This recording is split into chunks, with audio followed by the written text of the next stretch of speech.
Assalamualaikum warahmatullahi wabarakatuh. Kami dari kelompok SMA Negeri 5 Bandar Lampung akan menampilkan video demonstrasi kontekstual tentang perjalanan pendidikan di Indonesia dari zaman kolonial sampai saat ini. Mata kuliah Filosofi Pendidikan Indonesia. Kami beranggotakan 6 orang, terdiri dari Baharudin Yusuf Budiman, Ayu Lestari, Rona Nur Fadilah, Tri Apriani, Zahrotul Magfirah, dan Eka Wahyuni. Dengan dosen pengampu Dr. Rani Rahmayanti, MA, beserta instruktur PPG. Selamat menyaksikan video persembahan dari kami. Pendidikan pada zaman kolonial Hindia Belanda atau pendidikan di Indonesia sebelum kemerdekaan. Pendidikan pada zaman kolonial Hindia Belanda sangat dibatasi dan tidak diberikan kebebasan. Pada masa itu, pengajaran hanya mementingkan intelektual dan materialistis. Pendidikan pada masa pra-kemerdekaan dibuat oleh Belanda, di mana pada masa itu pendidikan tinggi lebih diutamakan bagi anak-anak Belanda. Tidak semua rakyat Indonesia bisa mengenyam pendidikan tinggi yang sama. Hanya beberapa orang di kalangan bangsawan dan orang kaya saja yang dapat merasakannya. Selain itu, sekolah pada zaman itu sangat mahal dan di sisi lain anak-anak Belanda enggan untuk bergaul dengan pribumi. Pada zaman kolonial tahun 1854, muncullah sebuah sekolah pertama untuk pribumi yang bernama Sekolah Bumi Putra, di mana pembelajaran dan pengajaran pada sekolah hanya terdapat 3 kelas, di mana pembelajaran hanya diajarkan untuk membaca, menulis, dan menghitung seperlunya, serta hanya diperuntukkan bagi golongan pembantu untuk mendukung usaha dagang para kolonial. Dalam hal ini, pendidikan semata hanya bertujuan untuk kepentingan para kolonial. Tokoh yang memiliki sumbangsi besar untuk kemajuan pendidikan di Indonesia dan mendapat gelar sebagai Bapak Pendidikan Nasional, yaitu Bapak Ki Hajar Dewantara. Beliau lahir pada tanggal 2 Mei 1889 yang memiliki nama asli Raden Mas Suwardi Suryaningrat. Beliau merupakan anak dari keluarga bangsawan. Ki Hajar Dewantara adalah Bapak Pendidikan Nasional. Hal itu karena beliau merupakan seorang tokoh yang tanpa jasa memerdekakan Indonesia. Pengabdian yang ia berikan begitu besar terhadap bangsawan. Banyaknya karya yang membuat Indonesia menjadi bangga pun sering ia lakukan. Bahkan saking begitu banyak membuat Indonesia bangga, tanggal lahir Ki Hajar Dewantara menjadi Hari Pendidikan Nasional. Beliau merupakan aktivis pergerakan kemerdekaan Indonesia, kolumnis, politisi, dan pelopor pendidikan bagi kaum pribumi Indonesia saat zaman penjajahan Belanda. Ki Hajar Dewantara sempat bersekolah di Stovia, sekolah dokter di Batavia. Namun karena kondisinya yang sakit, ia tidak menamatkan pendidikannya. Kemudian Ki Hajar Dewantara bekerja sebagai jurnalis di beberapa surat kabar seperti Utusan Hindia dan Kaum Muda. Ki Hajar Dewantara adalah seorang penulis surat kabar yang pada suatu saat menentang pemerintahan kolonial Belanda. Pada tahun 1912, bersama Dr. Cipto, beliau mendirikan Komite Bumi Putra yang bertujuan untuk memprotes perayaan peringatan 100 tahun kemerdekaan Nederland dari penindasan Napoleon Bonaparte Raja Prancis. Dalam perayaan ini, masyarakat Nusantara dipaksa untuk ikut merayakan kemerdekaan tersebut dan diharuskan juga untuk mengumpulkan uang untuk pembiayaan perayaan.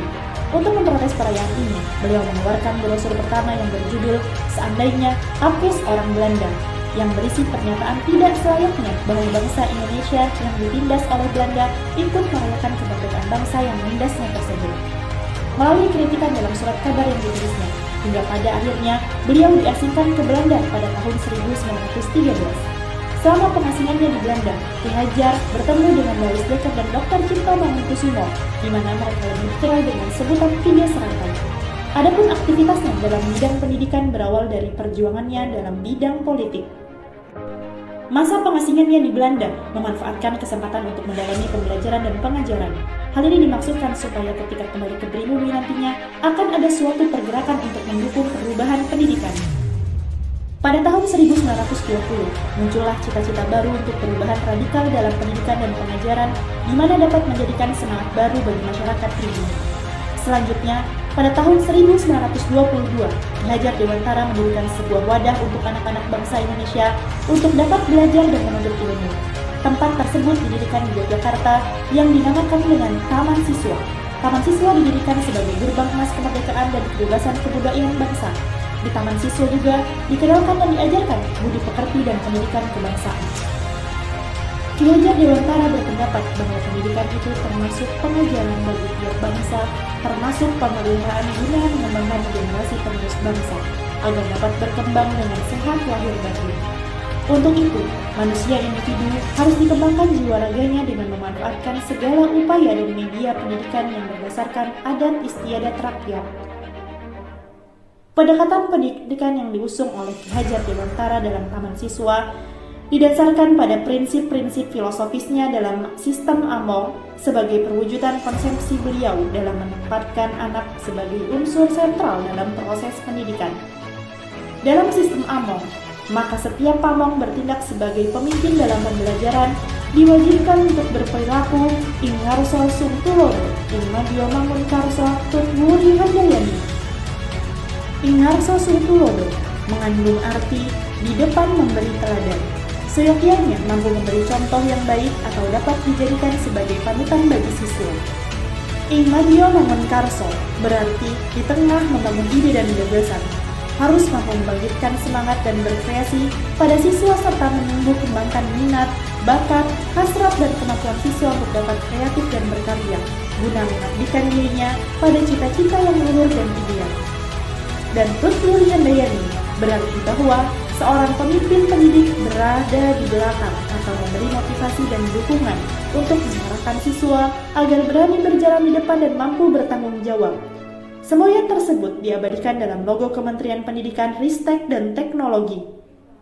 Ketiga konsep ini menekankan pentingnya kolaborasi antara guru dan peserta didik dalam proses pembelajaran.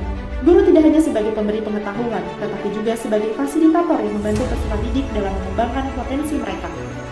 Di mana saat ini, semboyan tersebut terus dipakai dan dijadikan logo pendidikan di Indonesia.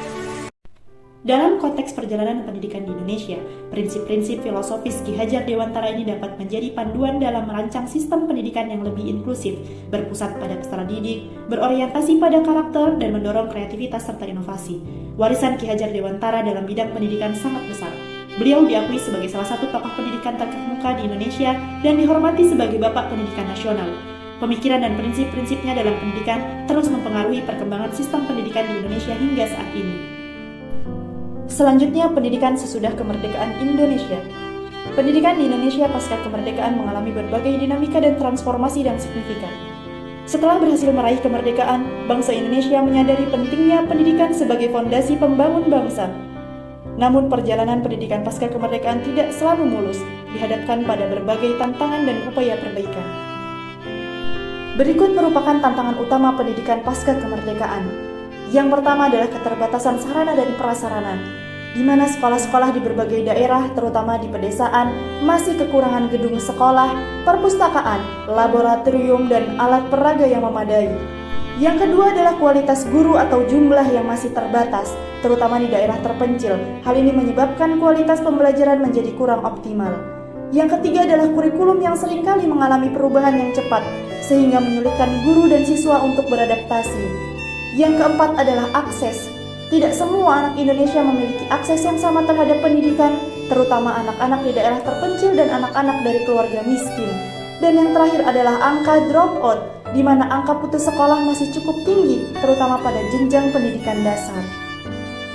Kemudian pendidikan yang masih membelenggu, yaitu kurangnya asas kerahasiaan, minimnya kolaborasi, pendidikan yang terlalu terstruktur dan formal, kurangnya fleksibilitas, orientasi pada norma dan standar, kurangnya keterlibatan siswa dalam proses pengambilan sebuah keputusan. Pendidikan saat ini menerapkan prinsip merdeka belajar seperti halnya pendapat Ki Hajar Dewantara. Merdeka belajar yang menjadi gagasan Menteri Pendidikan Kebudayaan tersebut sejalan dengan pemikiran Ki Hajar Dewantara mengenai pendidikan yang seharusnya terselenggarakan di Indonesia. Dengan demikian, kita sebagai calon guru profesional harus terus memperjuangkan pendidikan yang dapat memerdekakan peserta didik dengan selalu memegang prinsip Ki Hajar Dewantara, yaitu Ingarso Sungtulodo, Ingmadio Mangunkarso, Tutwuri Handayani. Sekian video yang dapat kami tampilkan. Kami memohon maaf jika terdapat banyak kekurangan. Kami akhiri. Terima kasih dan wassalamualaikum warahmatullahi wabarakatuh.